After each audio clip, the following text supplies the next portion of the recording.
BTR চৰকাৰৰ সকলো মুখ্য ব্যক্তিসকল আৰু গাঁৱৰ মই আৰু মোৰ ৰাইজ বিশেষকৈ মই বহুত দূৰৰ পৰা আহিছোঁ আৰু আপোনালোকৰ মৰম স্নেহ আপোনালোকৰ নিমন্ত্ৰণ ৰক্ষা কৰাৰ কাৰণে মই ইতিমধ্যে আপোনালোকৰ ওচৰত উপস্থিত হৈছোঁ। हेलौ बे समाव आं सिनायथि होनो लाबावदों जोंनिनो गामिनि गाहाय नेहाथारि श्री दिलीप कुमार बर' बिथांखौ गांसे आर'नाइजों मान बावनो थाखाय गुरैयै खावलायनाय जाबाय।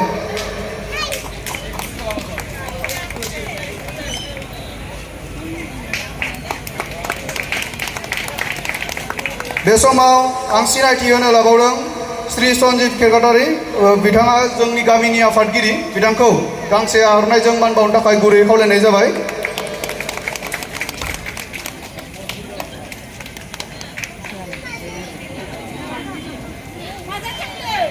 बे समाव आं सिनायथि होनो लाबावदों श्री माधव बनिक बिथाङा जोंनि फुजानि हेफाजाब होगिरि बिथांखौ गांसे आर'नाइजों मान बावनो थाखाय गुरैयै खावलायनाय जाबाय।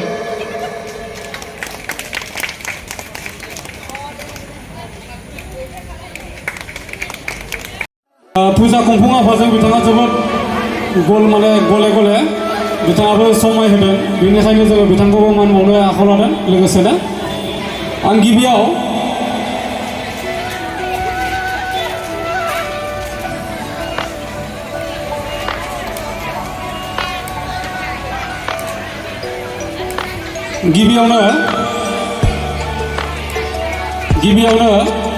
जोंनि बेन्निबारि गामिनि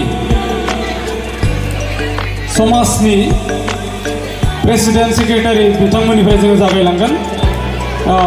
गिबियावनो आङो सजनी बर'खौ नोंथांमोननि गेजेराव सिनायथि होग्रोनो आखायाव लादों। बिथाङा सजनी बर',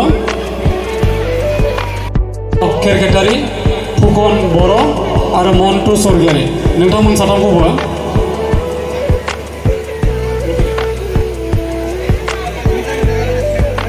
बिथांमोन प्रफुल्ल केरकेटारि आरो मन्टु सरगियारि बिथांमोना नुजाथिफैनो हायाखै।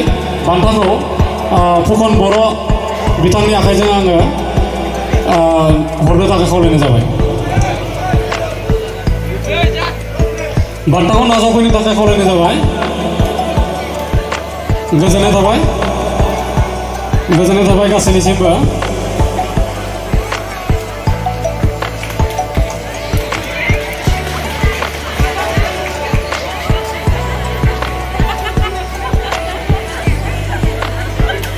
दा दङ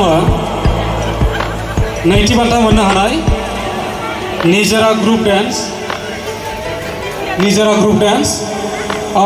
बान्थाखौ डनेट खालामदों बिथां सानसुमा ब्रह्म बरपेटानि। बिथांखौ बान्थाखौ गथायनो थाखाय आं खावलायनाय जाबाय। गोजोननाय थाबाय सानसुमा ब्रह्म बिथांनिसिमबो आरो बान्था नाजावनायनि थाखाय निजोरा ग्रुप बिथांनिसिमबो। दा दङ थामथि बान्था मोननो हानाय डिपि एन्ड मनालिसा ग्रुप डनेट बेखौ फुजा कमिटियानो होनाय जादों। बान्थाखौ फुजा कमिटिनि प्रेसिडेन्ट बिथां धनन्जय केरकेटारिखौ गथायनो थाखाय आं खावलायनाय जाबाय। गोजोननाय थाबाय।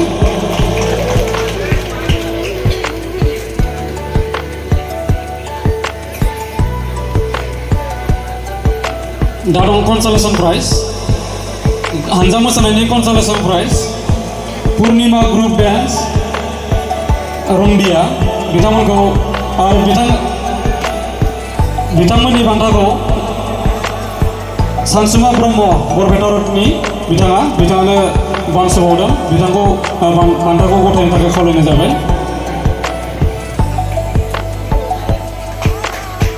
गोजोननाय थाबाय।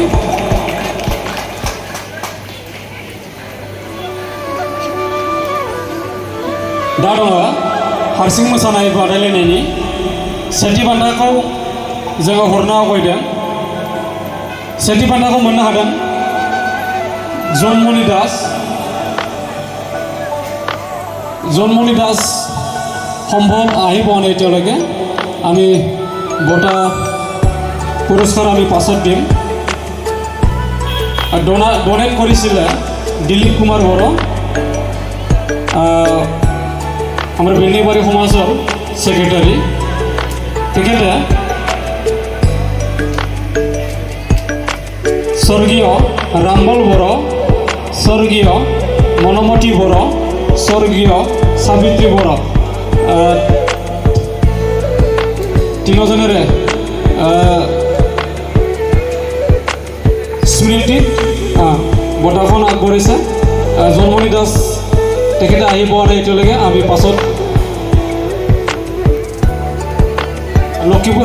পাছত জন্মনি দাসে পিছত লক্ষ্মী পূজা উদযাপন কমিটিৰ ছেক্ৰেটাৰী প্ৰেছিডেণ্ট তেখেতৰ হাতৰ পৰা বঁটাখন ৰিচিভ কৰিব পাৰিব ধন্যবাদ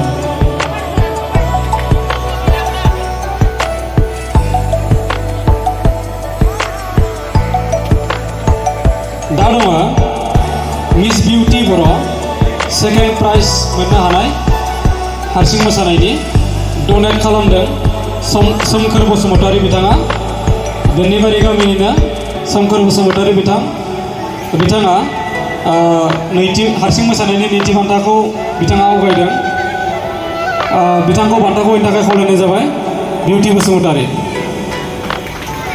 गोजोननाय थाबाय दारुआ हारसिं मोसानायनि थामथि बान्था आवग्रिनो हानाय श्रीहान बसुमतारी আমার শ্রীহান একক নৃত্য প্রতিযোগিতা তৃতীয় পুরস্কার আগবঢ়াইছে জিয়াৰুল হক আমার পূজা পেণ্ডেলৰ অনাৰ তেখেতক বঁটা আগবঢ়াবলৈ মই অনুৰোধ জনাইছোঁ শ্রীহান বসুমতাৰী ধন্যবাদ থাকিল